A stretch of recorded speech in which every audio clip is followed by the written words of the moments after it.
If you don't remember the last time you were wrong, you might be in for some trouble. Look, the reality is all of us were trying to make the best decisions. No one's out there saying, hey, let me sabotage myself and start making terrible decisions in life, right? But the reality is that despite all of our due diligence and all of our research and all the things that go into a single decision, we just could have missed something and we could just end up with the wrong conclusion. But because we put in so much research and effort, there's often a bias to try to shut that door, right? Like, there's no chance that I'm wrong on this at all, right?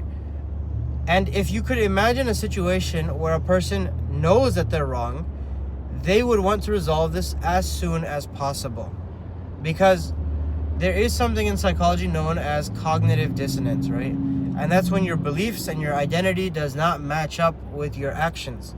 One of the two things has to give, basically, right?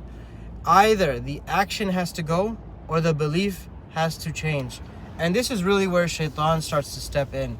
Because if a person is not aligned with his Islamic identity and his Islamic beliefs, the goal is not to change your actions to fit Islam, but it's to change Islam to fit your actions. And this is known as self-justification, right? So a person who maybe doesn't take hijab, or maybe doesn't eat, halal food, or their earning is not halal, or they're not good with their parents, this type of person will have a natural tendency to want to change the beliefs of their religion. So they'll find the most obscure interpretations and the most obscure fatwas, and they'll surf around for different muftis, and they'll finally find one that agrees with them and their perspective on the religion, so that they don't have to actually change themselves. And Islam is a religion of submission. So if someone submits to the actual teachings of Islam but doesn't follow them, then yes, they're a Muslim, but they are a sinner.